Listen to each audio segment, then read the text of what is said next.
매달 통장에 찍히는 텅 빈 숫자를 보며 한숨 쉬는 당신. 혹시 이런 문자 받아보셨나요?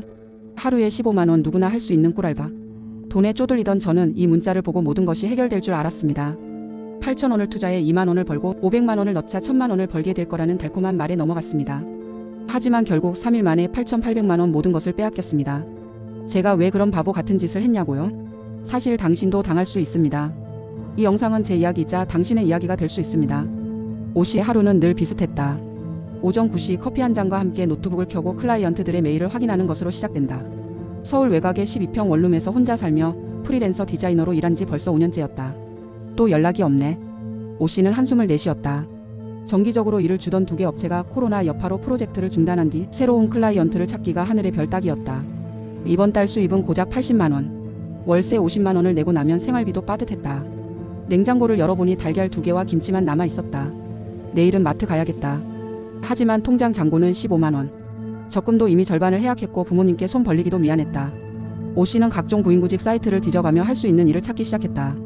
그런 평범한 수요일 오후 2시 휴대폰이 울렸다. 쿠팡에서 온 문자였다. 재택근무 가능. 하루 5만 원에서 15만 원 수입 보장. 지금 바로 참여하세요. 평소라면 스팸으로 치부했을 텐데 지금 상황에서는 마치 구원의 손길처럼 느껴졌다. 오 씨는 주저하지 않고 링크를 눌렀다. 안녕하세요. 쿠팡 파트너 업무 문의 주셨네요. 텔레그램 상담원의 첫 메시지는 마치 오랜 친구처럼 친근했다. 프로필 사진은 20대 여성으로 이름은 김지영 매니저였다. 정말 간단한 일이에요. 상품 구매하고 리뷰만 써주시면 되거든요. 첫 미션부터 해보실래요? 이렇게 오 씨의 평범한 일상의 작은 균열이 시작되었다. 정말 2만 원이 들어왔어? 오 씨는 휴대폰 화면을 몇 번이나 확인했다. 8,000원짜리 핸드크림을 사고 5줄짜리 리뷰를 쓴 지 10분 만에 일어난 일이었다. 순수익 12,000원. 이렇게 쉬운 돈이 있을 줄은 몰랐다. 김지영 매니저님 진짜 신기해요. 이런 일이 정말 있네요. 오 씨가 흥분해서 메시지를 보냈다. 그쵸, 저희 쿠팡이 마케팅 예산이 많거든요. 오 씨님 같은 성실한 분들 덕분에 매출이 올라가니까 윈윈이에요. 상담원의 답변은 그럴듯했다. 그날 오 씨는 총 4번의 미션을 완료했다. 바디워시, 마스크팩, 볼펜 세트. 매번 정확한 시간에 약속된 금액이 입금되었다. 하루 순수익 6만 원. 한 달이면 180만 원이었다. 이거면 월세 걱정 없겠네. 오 씨는 처음으로 마음이 편해졌다. 다음 날 김지영 매니저에게서 특별한 제안이 왔다. 오 씨님 혹시 더 큰 수익에 관심 있으세요? 저희 VIP 회원들은 하루에 30에서 40만 원씩 벌어요. 팀 미션이라고 해서요. 팀 미션이요?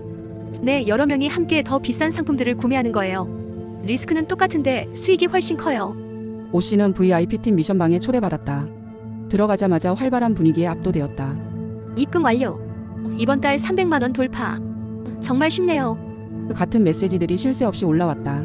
실제 입금 화면 캡처들도 함께였다. 50만 원, 80만 원, 심지어 200만 원을 번 사람도 있었다. 신입 오 씨님 환영해요. 빨리 시작해봐요. 정말 쉬워요. 팀원들의 환영 메시지가 이어졌다. 오 씨는 자신도 모르게 이 성공적인 팀의 일원이 되고 싶다는 욕망이 생겼다. 하지만 이것이 계산된 함정의 시작인 줄은 꿈에도 몰랐다. 지금 딱 오 씨님만 참여하시면 팀 미션 완료돼요. 토요일 오전 김지영 매니저의 메시지에 오 씨는 긴장했다. 팀원 9명이 모두 입금을 완료했고 자신만 500만 원을 넣으면 총 3천만 원 규모의 미션이 시작된다고 했다. 정산되면 각자 500만 원씩 수익이에요. 500만 원은 너무 큰 금액 같은데요. 오 씨가 망설이자 팀원들의 메시지가 폭주했다. 언니 빨리 해주세요. 저희 다 기다리고 있어요. 이미 9명이 다 넣었는데. 마치 자신 때문에 모든 사람이 피해를 본다는 죄책감이 밀려왔다. 알겠어요. 할게요. 오 씨는 적금 500만 원을 해약해서 송금했다. 그 순간 전용 사이트에 1,000만 원 수익 대기 중이라는 문구가 떴다. 가슴이 두근거렸다. 이 돈이면 당분간 걱정 없이 살 수 있을 것 같았다. 하지만 출금 버튼을 누르는 순간 예상치 못한 화면이 나타났다. 금융감독원 보안 검증 필요. 출금 전 본인 인증 절차를 진행해주세요. 동시에 텔레그램으로 공식 문서 같은 것이 도착했다. 금융감독원 자금세탁방지과라는 발신자명으로 해외 계좌 거래. 의심건으로 인한 긴급 검증 요청이라는 제목이었다. 이게 뭐예요? 당황한 오 씨에게 김지영 매니저는 침착하게 설명했다. 요즘 금감원에서 해외 자금 거래를 엄격하게 관리해요. 보증금만 넣으시면 바로 해결돼요. 다른 팀원들도 다 거쳐간 과정이에요. 1,000만 원. 오 씨는 마이너스 대출을 받아서 송금했다. 이제 진짜 마지막이죠? 하지만 끝이 아니었다. 이번엔 소득세 선납 명목으로 300만 원을 요구했다. 1,500만 원 투자한 걸 지금 포기할 수는 없어. 오 씨는 신용카드 현금 서비스로 돈을 마련했다. 그런데 또 다른 문제가 생겼다. 계좌 인증 오류라는 메시지와 함께 추가 보증금 1,000만 원을 요구했다. 이상해요. 너무 많이 요구하는 것 같은데. 이때서야 오 씨는 의심하기 시작했다. 하지만 김지영 매니저는 끝까지 친절했다.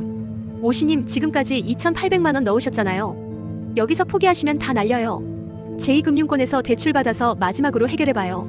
내일이면 다 끝나요. 일요일 밤 오 씨는 세 곳의 대부업체에서 각 2천만 원을 빌렸다. 총 8,800만 원을 넣고 나니 사이트에는 1억 출금 대기라는 문구가 떴다. 하지만 출금 버튼은 여전히 작동하지 않았다. 월요일 아침 텔레그램 방은 사라져 있었다. 김지영 매니저도 팀원들도 그 모든 희망적인 메시지들도 모두 허상이었다. 오 씨는 바닥에 주저앉아 3일 만에 사라진 8,800천만 원을 생각하며 절망에 빠졌다. 대체 어떻게 이런 일이? 많은 사람들이 오 씨의 사연을 듣고 이렇게 묻는다. 하지만 이것은 단순한 실수가 아니다. 사기꾼들이 수십 년간 연구해온 정교한 심리 조작의 결과다. 스탠포드 대학의 충격적 발견. 1970년대 스탠포드 대학에서 실시한 유명한 실험이 있다. 연구진은 학생들에게 $5를 내면 $50를 드립니다 라고 제안했다. 대부분은 거절했다. 하지만 먼저 $1를 주고 이제 $4만 더 내시면 $50를 드려요 라고 하자 60%가 응했다. 이것이 바로 점진적 몰입의 함정이다. 오 씨의 경우도 마찬가지다. 처음부터 500만 원 내세요 라고 했다면 절대 넣지 않았을 것이다. 하지만 2만 원, 6만 원의 성공 경험을 쌓아가며 뇌에 이 시스템은 안전하다는 착각을 심어줬다. 이때 뇌에서는 도파민이 분비되며 마치 도박에 중독되는 것과 같은 현상이 일어난다. 집단 압력의 위력. 2차 대전 중 나치가 사용했던 기법 중 하나가 바로 가짜 다수의 압력이었다. 소수의 나치 요원들이 집회에서 열렬히 호응하면 나머지 사람들도 따라서 박수를 치게 된다는 원리다. 팀 단톡방에 입금 완료. 정산 대기 중. 메시지들은 모두 사기꾼들의 연출이었다. 하지만 오 씨는 이를 알 수 없었다. 인간은 사회적 동물이라서 다른 사람들도 하고 있으니 안전하다고 착각하게 된다. 이를 심리학에서는 사회적 증명 효과라고 부른다. 뇌과학의 비밀. 손실 회피의 공포. 노벨 경제학상을 받은 데니얼 카너먼 교수의 연구에 따르면 인간은 같은 금액이라도 얻는 기쁨보다 있는 고통을 2배 더 크게 느낀다. 500만 원을 넣은 오 씨에게 그만두면 500만 원을 잃는다는 메시지는 엄청난 공포로 다가왔다. 더 무서운 건 매몰 비용의 오류다. 이미 투자한 돈이 아까워서 계속 추가 투자를 하게 되는 심리다. 카지노에서 돈을 잃은 도박꾼이 이제라도 따야 한다며 더 큰 돈을 거는 것과 같은 원리다. 오 씨는 바로 이 심리적 함정에 빠진 것이다. 모든 게 사라졌어요. 이것이 보이스피싱 피해자들이 가장 많이 하는 말이다. 하지만 포기하기엔 이르다. 디지털 시대에는 흔적이 완전히 사라지는 경우는 거의 없다. 수사기관 출신 전문가들이 알려주는 증거 확보의 황금 수칙을 공개한다. 1. 황금 시간 72시간을 잡아라. 실제 수사 경험에 따르면 피해 신고 후 72시간 이내에 사기꾼 계좌를 동결시키는 것이 핵심이다. 시간이 지날수록 돈은 다른 계좌로 흘러가고 추적이 어려워진다. 오 씨처럼 월요일에 사기를 당했다면 목요일까지가 골든타임이다. 이 사라진 대화방도 복구 가능하다. 텔레그램 방이 사라졌으니 증거가 없다고? 천만의 말씀이다. 휴대폰의 최근 사용 앱 목록을 확인해보라. 텔레그램을 사용한 흔적이 남아있을 것이다. 또한 휴대폰 캐시 데이터를 전문 복구 프로그램으로 분석하면 삭제된 대화 내용의 일부를 복구할 수 있다. 더 간단한 방법도 있다. 카카오톡이나 문자로 스크린샷을 보낸 적이 있다면 그것도 훌륭한 증거다. 친구야, 이거 봐. 돈이 들어왔어. 이런 사소한 메시지도 사기 입증에 결정적 도움이 된다. 3. 은행 거래 내역은 이렇게 저장하라. 단순히 입출금 내역만 캡처하면 안 된다. 반드시 다음 5가지 정보가 모두 보이도록 촬영해야 한다. 거래일 시 금액 받는 사람, 계좌번호, 은행명, 거래 후 잔액. 특히 거래 시간까지 정확히 나와야 텔레그램 대화 내용과 연결 지을 수 있다. 4. 휴대폰 알림창의 비밀. 많은 사람들이 놓치는 중요한 증거가 바로 알림창이다. 텔레그램 메시지나 입금 알림이 왔을 때 휴대폰 상단에 나타나는 알림 내용도 스크린샷으로 남겨두었을 가능성이 있다. 휴대폰 갤러리에서 스크린샷 폴더를 꼼꼼히 확인해보라. 5. 통신사 통화 기록까지 활용하라. 사기꾼이 전화를 걸어온 적이 있다면 통신사의 통화 내역 상세 조회를 신청하라. 발신 번호, 통화 시간이 모두 기록으로 남는다. 비록 통화 내용은 알 수 없지만 사기꾼과의 접촉 시점을 증명하는 중요한 자료가 된다. 이런 작은 증거 하나하나가 모여서 사기꾼을 검거하는 결정적 단서가 된다. 신고해봤자 소용없을 거야. 많은 피해자들이 이렇게 생각하며 포기한다. 하지만 실제로는 그렇지 않다. 최근 3년간 보이스피싱 검거율이 85%까지 올라갔고 피해 환급률도 40%를 넘어섰다. 포기하지 말고 정확한 방법으로 대응해야 한다. 실화 2천만 원 다 돌려받은 김모 씨의 기적. 작년 부산의 김모 씨는 오 씨와 비슷한 리뷰 알바 사기로 2천만 원을 잃었다. 하지만 포기하지 않고 체계적으로 대응한 결과 6개월 만에 전액을 돌려받았다. 그 비결은 무엇이었을까? 첫째, 김 씨는 피해 당일 바로 112와 금융감독원 1332에 동시 신고했다. 둘째, 사기꾼 계좌 5개를 모두 파악해서 지급정지 요청을 했다.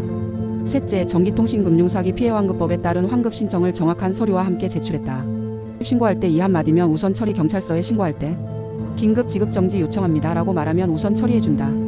일반 사기 신고와 달리 보이스피싱은 시간과의 싸움이라는 걸 경찰도 알고 있기 때문이다. 또한 텔레그램 사용한 조직적 사기라고 구체적으로 명시하면 사이버 수사팀에서 바로 접수해준다. 반전 사기꾼도 실수한다. 놀랍게도 사기꾼들도 완벽하지 않다.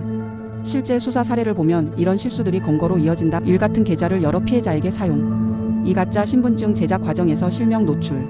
3. VPN 사용 실수로 실제 IP 주소 드러남. 4. 조직원 간 갈등으로 내부 고발. 돈 찾기에 과학 환급받을 확률을 높이는 방법. 모든 피해자가 돈을 돌려받는 건 아니다. 하지만 이 세 가지 조건을 만족하면 환급 확률이 80% 이상으로 올라간다. 1. 48시간 이내 신고. 2. 사기꾼 계좌의 잔액 존재. 3. 다른 피해자와 공동 대응. 특히 세 번째가 중요하다. 혼자 신고하면 처리가 늦어지지만 같은 사기꾼에게 당한 피해자들이 함께 신고하면 조직적 범죄로 분류되어 수사 우선순위가 올라간다. 마지막 희망. 민사소송도 포기하지 마라. 형사처벌과 별개로 민사소송을 통한 손해배상 청구도 가능하다. 사기꾼이 검거되면 그들의 재산을 압류해서 피해액을 회수할 수 있다. 법무법인에서 성공보수제로 진행하는 경우도 많으니 비용 걱정은 하지 말고 상담 받아보라. 오 씨는 지금 어떻게 살고 있을까? 8,800만 원의 빚을 진 그녀는 원룸을 빼고 고향으로 내려갔다. 부모님께 모든 걸 털어놓고 함께 빚을 갚아나가고 있다. 다행히 사기꾼 일당이 검거되면서 2천만 원 정도는 환급받을 수 있게 되었지만 여전히 6천만 원 넘는 빚이 남았다. 제가 바보였어요. 어떻게 그런 뻔한 사기에. 오 씨는 이렇게 자책했다. 하지만 과연 그녀만의 잘못일까? 충격 통계. 피해자의 70%가 대졸 이상 고학력자. 금융감독원 통계를 보면 놀라운 사실이 드러난다. 보이스피싱 피해자 중 70%가 대학 졸업 이상의 고학력자였다. 또한 60%가 정규직 직장인이었다. 즉 교육 수준이나 사회적 지위와 관계없이 누구나 당할 수 있다는 뜻이다. 특히 30에서 40대 피해자가 전체의 45%를 차지한다. 이들은 경제활동이 가장 활발한 연령대로 부업이나 투자에 관심이 높다. 오 씨처럼 경제적 압박을 받는 상황에서는 더욱 취약해진다. 사회의 책임 개인 탓만 할 일이 아니다. 왜 그런 사기에 속아? 라는 비난은 문제 해결에 도움이 되지 않는다. 오히려 피해자들이 신고를 망설이게 만든다. 실제로 보이스피싱 피해자의 30%가 부끄러워서 신고하지 않는다고 답했다. 진짜 문제는 사기꾼들의 기법이 날로 정교해지고 있다는 점이다. 과거에는 어색한 한국어나 엉성한 연출로 쉽게 구별할 수 있었다. 하지만 지금은 AI 기술까지 동원해서 완벽에 가까운 가짜 사이트와 문서를 만든다. 함께 싸우면 이긴다. 하지만 절망할 필요는 없다. 시민들의 인식이 높아지면서 사기꾼들도 점점 설 자리를 잃어가고 있다. 특히 젊은 세대일수록 이런 수법에 잘 속지 않는다. 정보 공유와 교육의 힘이다. 마지막 약속 3가지만 기억하자. 이 글을 읽는 모든 분들께 마지막 당부를 드린다. 1. 먼저 돈 내라는 알바는 100% 사기다. 예외는 없다. 이 의심스러우면 혼자 판단하지 말고 주변에 상담하라. 가족, 친구, 전문가 누구든 좋다. 3. 피해를 당했다면 즉시 신고하라. 부끄러워할 일이 아니라 당당히 권리를 찾아야 할 일이다. 오 씨의 아픔이 헛되지 않으려면 우리 모두가 경계를 늦추지 않아야 한다. 당신의 소중한 돈과 시간 그리고 꿈이 사기꾼들의 먹잇감이 되지 않기를 간절히 바란다. 함께 싸우면 반드시 이길 수 있다. 오늘 제가 말씀드린 심리적 사기 수법들 정말 소름 돋지 않나요? 사기꾼들은 우리의 불안한 마음을 정확히 노리고 있습니다. 이 영상이 당신의 돈과 마음을 지키는데 작은 도움이 되었다면 구독과 좋아요를 눌러주세요. 앞으로도 당신의 소중한 자산을 지킬 수 있는 유익한 정보를 계속해서 공유하겠습니다. 당신의 구독은 저에게 큰 힘이 됩니다. 감사합니다.